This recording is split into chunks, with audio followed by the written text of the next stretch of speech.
NDA 2 2025 का exam conduct होने वाला है 14 सितंबर को। तो अगर आपको प्रिपरेशन चालू करनी है तो अभी से चालू करनी पड़ेगी, even if you want to go for some self study और सेल्फ मेंटोरिंग। देखो, खुद से एग्जाम क्लियर करना भी पॉसिबल है, ऐसा बिल्कुल नहीं है कि भाई आपको कोई महंगी रिटर्न ट्रेनिंग प्रोग्राम, कोचिंग, किसी भी चीज की रिक्वायरमेंट होनी चाहिए। आप आराम से घर पे बैठ के भी चीजें कर सकते हैं। तो आज के इस वीडियो में मैं आपको यही बताने वाला हूं कि कैसे आप एनडीए 2 2025 वाले अटेम्प्ट के लिए प्रिपेयर कर सकते हैं, सेल्फ स्टडी के साथ में, सेल्फ मेंटोरिंग के साथ में। कैसे आप अपने आप को खुद मेंटोर करके खुद खुद से घर पे बैठ करके प्रिपरेशन कर सकते हैं। चलिए हम लोग शुरू करते हैं। देखो, सबसे पहले तो मन में यही डाउट होगा ना कि यार, क्या कोचिंग की सच में रिक्वायरमेंट है भी? क्या इतनी इंपॉर्टेंट है कोचिंग? नहीं है इंपॉर्टेंट, आप आराम से घर पे बैठ के कर सकते हैं। और आप मेरे ऊपर विश्वास क्यों करें? क्योंकि इतने सारे यूट्यूब के ऊपर चैनल है, एक नया चैनल और आके आपको ज्ञान दे रहा है, तो ऐसा क्यों? ठीक है, आपकी भी यही मुद्रा होगी जैसे कंगना रनौत की है। बट रियलिटी क्या है भाई, मैंने एक एमओयू बेस्ड सैनिक स्कूल के साथ में काम किया है। मैं ऐसी फैटर्निटी का हिस्सा हूं सैनिक स्कूल की, ठीक है। खुद भी अपने आप वहां से पढ़ाई की, उसके बाद में आर्मी के साथ में, डिफेंस के साथ में, इन एग्जाम्स के साथ में डायरेक्टली और इनडायरेक्टली बचपन से ही जुड़ा हुआ हूं। और सिर्फ एनडीए, सीडीएस और सीएपीएफ एग्जाम की बात करूं तो पिछले 6.5 साल से मैं यहां पे अपने जूते रगड़ रहा हूं, ठीक है। तो एक्सपीरियंस बहुत ज्यादा है और मैंने खुद 24 डिफरेंट एग्जाम को क्वालिफाई किया है। और फिर मैं आपको बड़े कैलकुलेशन के साथ में बोल सकता हूं कि जी बिल्कुल पॉसिबल है। जब पॉसिबल है, आपके मन में सेकंड डाउट ये आ सकता है कि आप ये बताओ कि आप कोचिंग क्यों देते हो, है ना भाई? आप ऑफलाइन में भी कोचिंग दे रहे हो और ऑनलाइन में भी। भाई ये हमारा एक एनडीए 2 2025 के लिए कोर्स चल रहा है, जिसको ज्वाइन करना है तो www.barracksbuddy.com के ऊपर जाके ज्वाइन कर सकता है। लिंक डिस्क्रिप्शन में दिए हुए हैं सारे, वहीं से जाकर के ज्वाइन होगा। बाकी सारे आपको ग्रुप में ऐड कर दिया जाएगा, तो वो सारी चीजें। अब आपके मन में डाउट आएगा कि भैया आप क्यों पढ़ा रहे हो, जब इतना आसान है तो कर सकते हैं। भाई देखो, कर सकते हैं, कोई दिक्कत नहीं है। लेकिन कई बार ऐसा होता है कि कई बार अटेम्प्ट फेल होने के बाद में भी चीजें नहीं समझ में आती, तो उनके लिए ये ट्रेनिंग प्रोग्राम है। और ये काम मैं प्रोफेशनली करता हूं। और बाकी जो आपकी हेल्प कर रहा हूं, ये मेरी पर्सनल चॉइस है, पर्सनल लेवल पे आपकी मदद करना चाह रहा हूं, इतना ही मेरा इंटेंशन है। ये कोई मैं पेड प्रमोशन के इंटेंशन से ये वीडियो नहीं बना रहा, ठीक है।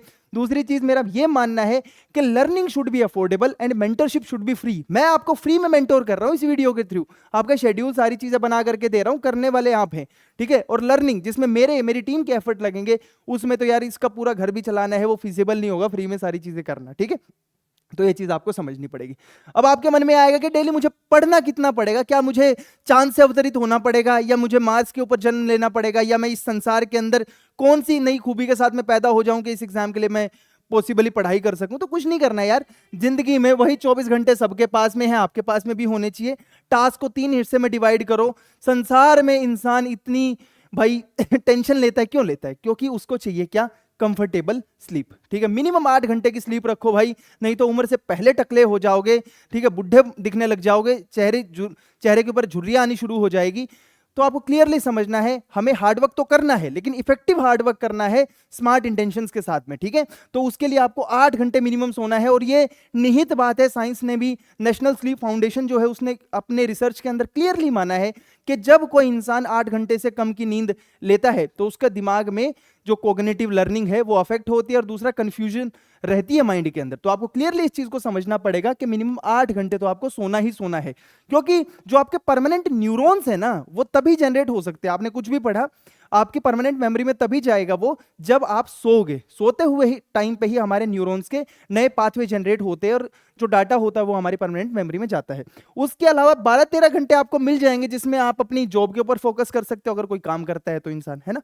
फिर कॉलेज की कोई एक्टिविटी होती है, आप में से कोई अभी कॉलेज ज्वाइन करेगा, कोई फर्स्ट ईयर में होगा, कोई सेकंड ईयर में जा चुका होगा जिसका लास्ट अटेम्प्ट होगा, है ना।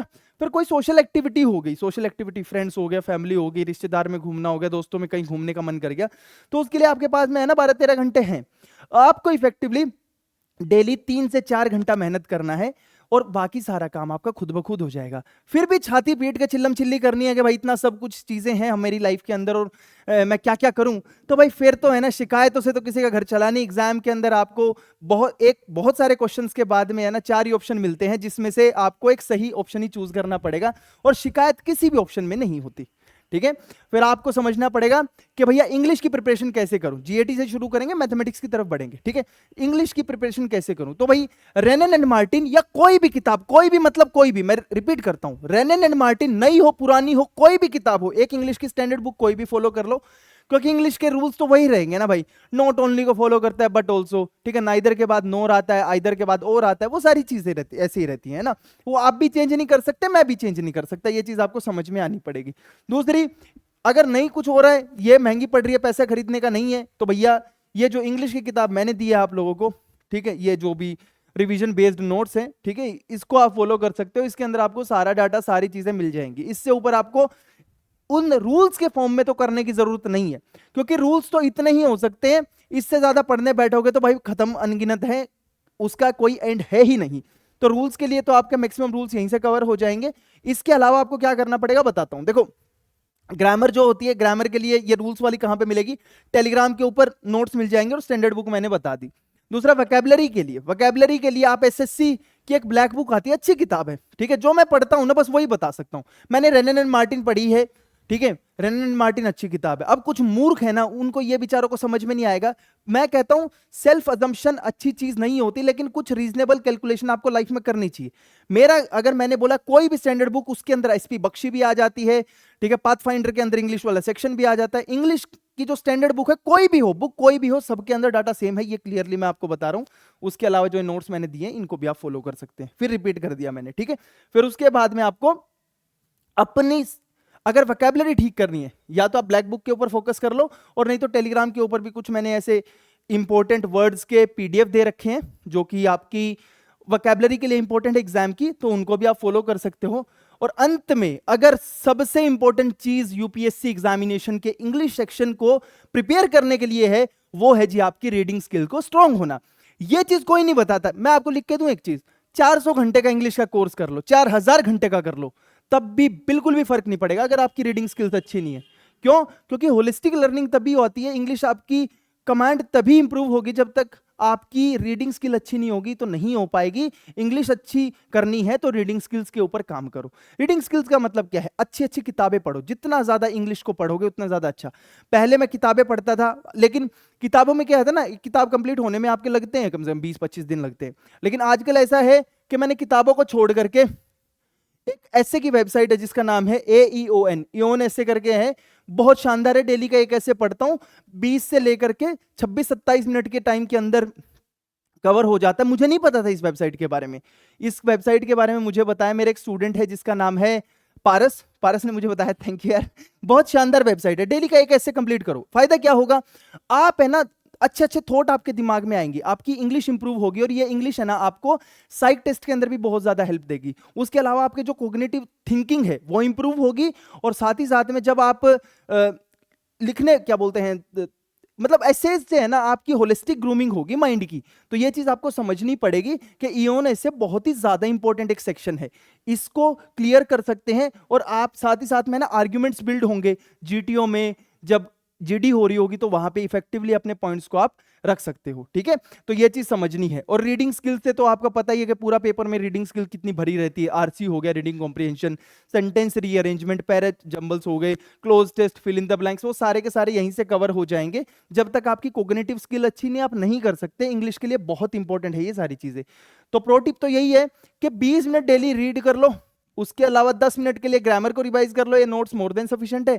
और 10 मिनट के लिए वोकैबुलरी मोर देन सफिशिएंट है। जब आप इसको रीड करना शुरू करोगे और कोई हार्ड वर्ड आपके सामने आ रहा है ना, तो उस वर्ड का मीनिंग देखो और आगे बढ़ जाओ। कभी भी ये मूर्खता मत करना, आपने हर जगह वो सुनी सुनाई बात कर दिया, कोई संसार के अंदर ऐसा नहीं करता। मैंने 2.5 साल के लिए वो डेली काम किया कि वर्ड देखो, उसमें उसके 5 वर्ड लिखो। आज तक तो मैं रिवाइज नहीं कर पाया ना, उससे मेरा कोई फायदा हुआ, क्योंकि 80-20 रूल कहते हैं कि भैया आपकी लाइफ में 20% चीजें आपका 80% काम चला देती है, और 80% चीजें आपका 20% काम चलाती है। तो जब आप किताबें रीड करनी शुरू करोगे तो बार बार वही वर्ड्स आएंगे जो कि आप लोग लाइफ के अंदर इंपॉर्टेंट है, एग्जाम के अंदर इंपॉर्टेंट है, उनका मीनिंग देखोगे, आगे बढ़ जाओ। एक वक्त के बाद में वर्ड्स रिपीट होना शुरू कर देते हैं। समझ में आ गई बात? फिर आता है मैथमेटिक्स का प्रिपरेशन। देखो, आपको पता है कि भैया 300 नंबर का एक पेपर होता है मैथमेटिक्स का पूरा पूरा, है ना। उस मैथमेटिक्स के पेपर के बिना तो आपका जीएस का या जीएटी का पेपर तो चेक ही नहीं होगा। तो आपको मैं क्लियरली बता रहा हूं कि मैथमेटिक्स के लिए सबसे इंपॉर्टेंट है एनसीईआरटी बुक। देखो यार, सरकारी खजाने की जो बुक होती है ना, वो बहुत ही ज्यादा इंपॉर्टेंट है। तो NCERT books are really very important, ठीक है, जस्ट फॉलो देम, आपके सारे डाउट्स क्लियर हो जाएंगे। अगर एनसीईआरटी नहीं फॉलो करते तो कोई फायदा नहीं है, ठीक है। NCERT books are really very important. दूसरा, एनसीईआरटी के एग्जाम्पल आपको अच्छे से करने हैं, एक एक क्वेश्चन को ढंग से सोल्व करो, बहुत ही ज्यादा इंपॉर्टेंट है। जब ये आपने सारा इन चीजों को अच्छे से समझ लिया, फिर आप क्या कर सकते हो, एनडीए की मैथमेटिक्स वाली बुक है उसको फॉलो कर सकते हो, मोर देन सफिशिएंट है, काम हो जाएगा। फिर आता है भाई क्वेश्चन जो होते हैं ना, उनको टाइप वाइज क्वेश्चंस को सॉल्व करो। जैसे यहां पे कर दिया, आपको लगेगा देखने में ना कि सर्टेन टाइप ऑफ क्वेश्चन ऐसे होते हैं जो कि बार बार है ना, बस डाटा बदलता है, क्वेश्चन को सोल्व करने का तरीका वही रहता है। तो इसको हम टाइप वाइज तरीके से सोल्व कर सकते हैं। एक पर्टिकुलर टाइप के जो क्वेश्चंस होते हैं उनको इकट्ठा सोल्व करो, आपका कॉन्फिडेंस बिल्ड होगा। जब पेपर के अंदर वो क्वेश्चंस आएंगे तो आपकी है ना वहां पे बहुत ईज के साथ में आप उसको सोल्व कर सकते हो। साथ ही साथ में आपको फोकस करना है पीवाईक्यूज के ऊपर। देखो पीवाईक्यूज हमें ये तो बताते हैं ही कि हम लोग सही डायरेक्शन में काम कर रहे हैं या नहीं कर रहे, या ऐसे ही हवा में मैं तीर चला रहा हूं।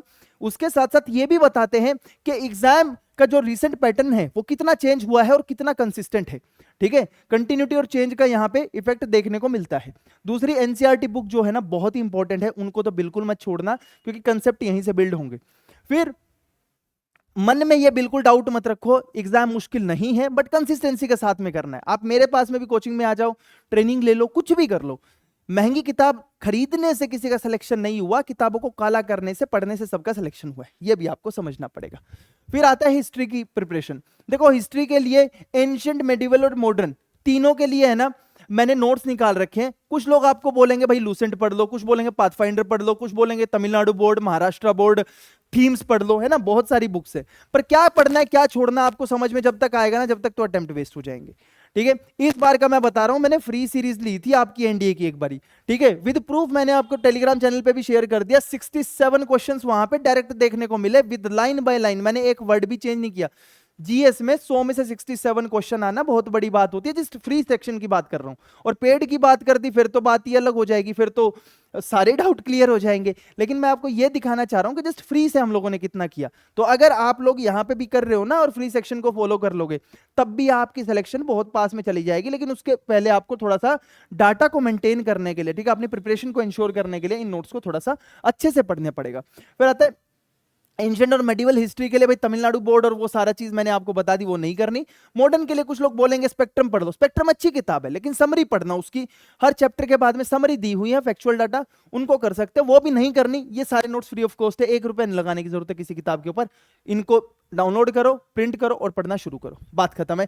Nitin Singhania art and culture के लिए एक बहुत बढ़िया चॉइस है, लेकिन बहुत मोटी किताब है, सिविल सर्विसेज प्रीलिम्स और मेंस के पॉइंट ऑफ व्यू से लिखी हुई है, डाटा बहुत ज्यादा है, महंगी किताब है, ठीक है। मैग्रो हिल पब्लिकेशन की अच्छी किताब है, मैं ये नहीं बोल रहा अच्छी नहीं है, बट प्रॉब्लम क्या आएगी, प्रॉब्लम ये आएगी कि भैया खरीदनी पड़ेगी, सीधी सी बात है। टेलीग्राम के ऊपर ऐसे ही मैंने नोट्स आर्ट एंड कल्चर वाले सेक्शन के लिए भी डाल रखे हैं, उनको पढ़ लेना, ठीक है, फ्री है, एफिशिएंट है, क्रिस्प है, बस उनको पढ़ना है, आगे बढ़ना है, बात खत्म, ठीक है। नोट्स की टेंशन बिल्कुल नहीं लेनी, भाई साथ में खड़ा है, ठीक है।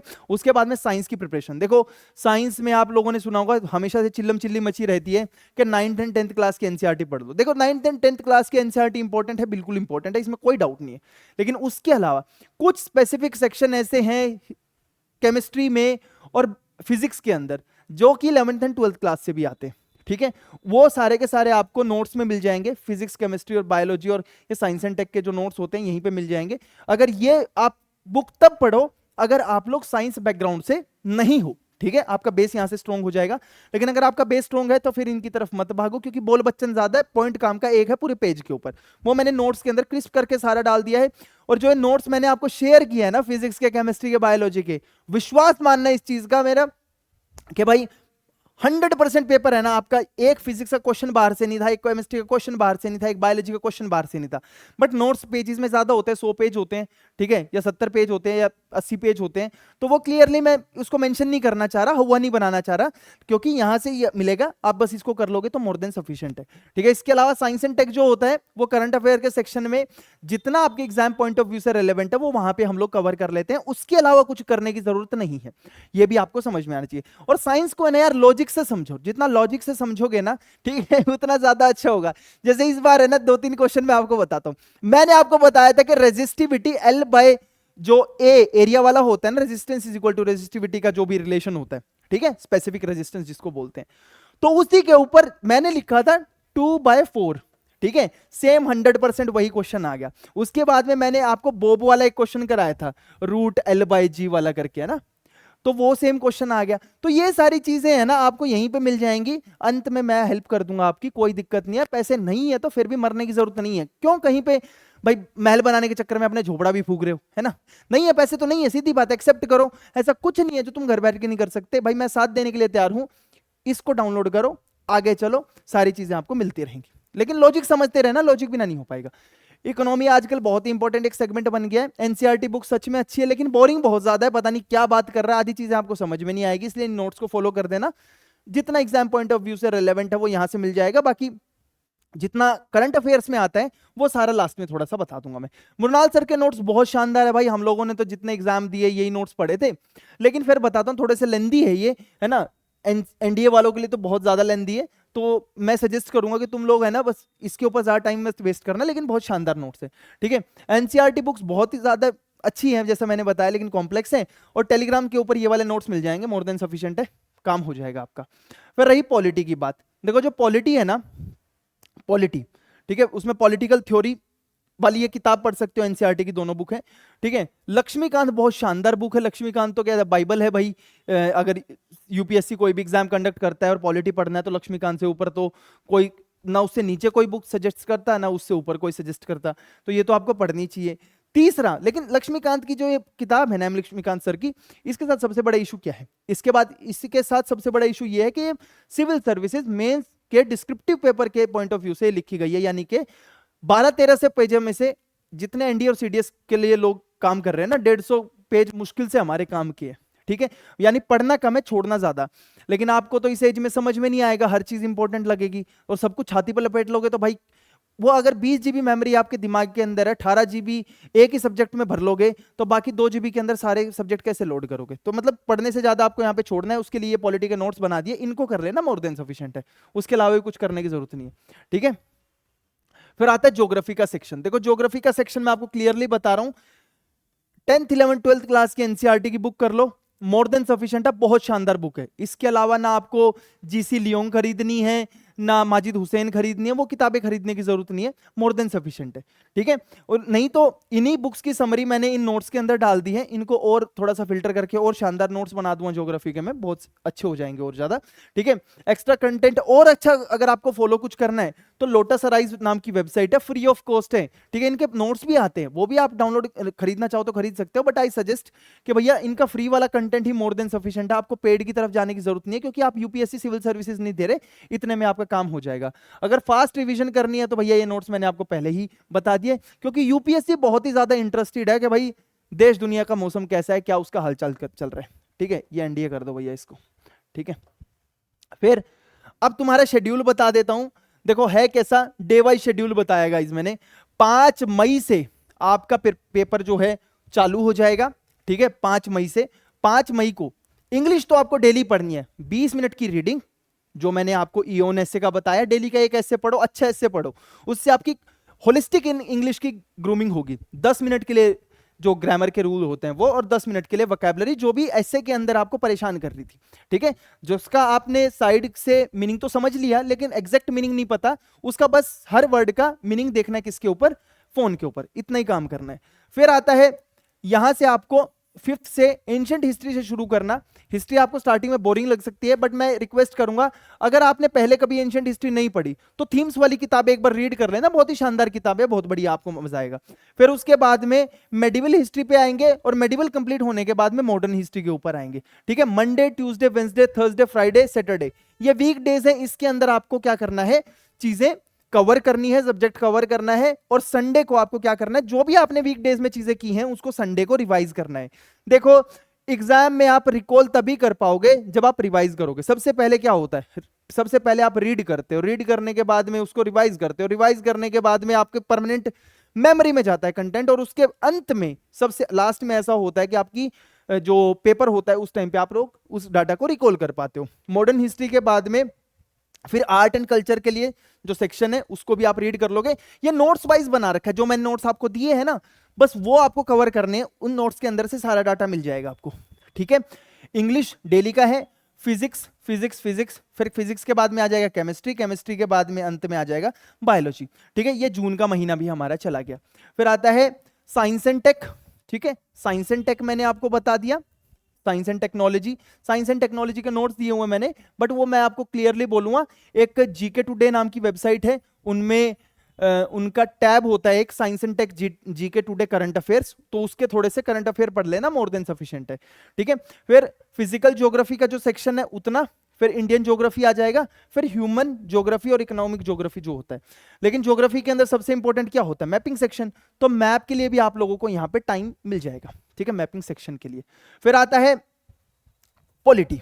ठीक है, पॉलिटी, पॉलिटी के लिए क्या है? पॉलिटी के लिए आपको ये जो दिन दिए हुए हैं इस टाइम पे आपको पॉलिटी कवर करना है, और पॉलिटी के बाद में फिर आपको इकोनॉमिक्स कवर करना है। लेकिन संडे को यही आपकी कार्रवाई रहेगी कि जो आपने वीक में पढ़ा है ना 6 दिन, उसको बस आपको देखना है, रीड करने की कोशिश करनी है जल्दी जल्दी, क्योंकि आंखों के सामने से एक बार गुजर जाती है ना चीजें, तो आप लोग उसको लंबे टाइम में याद रख सकते हो। इसी के साथ साथ कुछ मैं सेशनल टेस्ट भी शेयर कर दूंगा, वो भी इस टाइम पे आपको संडे को ही सोल्व करने हैं। ठीक है, वो आगे की स्लाइड में बताऊंगा, वो भी इसी टाइम पे आपको सोल्व करने हैं, क्योंकि यार डाटा आपको सारा मिल जाएगा, उसकी टेंशन लेने की जरूरत नहीं है, लेकिन आपकी थोड़ी सी और बेहतर प्रिपरेशन होती रहनी चाहिए। ठीक है, फिर अंत में आता है, फिर कुछ रिवीजन के अंत में दिन होंगे कि सबसे पहले आपको पॉलिटी कंप्लीट रिवाइज करनी है, फिर एंशिएंट हिस्ट्री, फिर medieval history, modern culture, biology का रिवीजन। ठीक है, फिजिक्स का रिवीजन, केमिस्ट्री का, फिजिकल ज्योग्राफी, और यहाँ पे इंडियन ज्योग्राफी, फिर इकोनॉमिक ज्योग्राफी, और फिर ब्रेक, एक दिन का ब्रेक, एक दिन टेस्ट, एक दिन का ब्रेक, एक दिन फुल लेंथ टेस्ट। ठीक है, ये जीएटी का फुल लेंथ टेस्ट है, इंग्लिश जीएट टेस्ट, जीएस टेस्ट का मतलब क्या है? जीएटी का फुल लेंथ टेस्ट है, तो उसके बाद में से टेस्ट देना है, और 14 सितंबर को तो आपका एग्जाम है ही। अब कुछ एक इंपॉर्टेंट चीजें बता रहा हूं मैं आपको, देखो आपको एक क्लियरली समझना पड़ेगा। कंटेंट आपके पास में बहुत आएगा, ठीक है, या जो मैंने चीजें लिखी हैं, मैंने अगर टॉपिक वाइज भी आपको बता सकता था, बहुत इजी होता टॉपिक वाइज बताना, लेकिन मैंने जान के इसलिए नहीं बताया क्योंकि फिर उससे आपके मन में कंफ्यूजन हो सकता है। एक आदमी क्या होगा जिसने हिस्ट्री पहले पढ़ी होगी मेरी तरह, तो वो जल्दी उस हिस्ट्री को कवर कर लेगा, लेकिन क्या पता उसने दूसरा सब्जेक्ट पहले नहीं पढ़ा होगा, साइंस बैकग्राउंड से नहीं है, तो साइंस में उसको लंबा टाइम ले सकता है। तो इसीलिए मैंने क्या किया है, आपको यह बता रखा है कि कितने दिन तक आपको क्या करना है, यानी इतने दिन में उन नोट्स को आपको कंप्लीट करना है, समझने के साथ साथ, रट्टा नहीं लगाना, समझने की कोशिश करनी है, जितना इफेक्टिवली उनको समझोगे, क्योंकि पेपर में तभी आप क्वेश्चन सोल्व कर पाओगे। ठीक है, फिर टारगेट क्या है संडेज को? सबसे पहले सिलेबस का रिवीजन करना है, जरूरी है। ठीक है, दूसरे नंबर पे है जी करंट अफेयर्स की प्रिपरेशन करना, तीसरे नंबर पे है पीवाईक्यू सॉल्व करना, क्योंकि पीवाईक्यू सॉल्व करने से ही आपको कॉन्फिडेंस आएगा कि मेरी प्रिपरेशन राइट डायरेक्शन में है भी या नहीं। ऐसा तो नहीं है कि मैं हवा में महल बना रहा हूं और फिर उसका ग्राउंड पे कोई आधार ही ना हो। और चौथा है, जो सेशनल टेस्ट मैं आपको दूं वो आपको क्या करने पड़ेंगे? प्रिपेयर करने पड़ेंगे, बस इतना ही। ठीक है, काम तो करना ही पड़ेगा यार, तभी सिलेक्शन होगा, तुम नहीं करोगे तुम्हारा भाई कर लेगा। अंत में याद रखना, अगर 4 लाख लोग पेपर दे रहे हैं, ठीक है, 4 लाख लोग लगभग एनडीए देते हैं, 4 लाख लोगों में से 5-6 लाख फॉर्म भरते हैं, 4-4.5 लाख लोग एनडीए देते हैं। उस 4 लाख में से सिलेक्शन उन्हीं का होगा जो लोग, आपको क्लियरली याद रखना है, उन्हीं 6-7 हजार लोगों का सिलेक्शन होगा जो लोग अभी से तैयारी करेंगे। ठीक है, क्योंकि आप में ऐसा तो है नहीं, हर फ्रेशर का तो सिलेक्शन होगा नहीं, क्योंकि रिपीटर भी आपको जोर लगा रहे होंगे। यानी टॉप के ऊपर जो मैक्सिमम 6,000 लोग, वो 4 लाख में से जो हाईएस्ट स्कोर करेंगे उन्हीं का सिलेक्शन हो जाएगा। बस ये चीज आपको समझनी पड़ेगी। ठीक है, डेली के टारगेट आपको जो भी मैंने टेलीग्राम पे डिस्कशन ग्रुप बना रखा है ना, उसके ऊपर लिखने हैं। ठीक है, डेली के टारगेट जो मैंने टेलीग्राम ग्रुप डिस्कशन ग्रुप बना रहा है वहां पे लिखो कि आपने कितना कर लिया, आज का तुम्हारा टारगेट क्या है, ताकि एक अकाउंटेबिलिटी रहे। अगर वहां पे कुछ होगा तो मैं इन्फॉर्म करके भी बताता रहूंगा, नहीं बच्चों ये चीज आप और सही कर सकते हो। ठीक है, फिर मैं कैसे हेल्प करूंगा?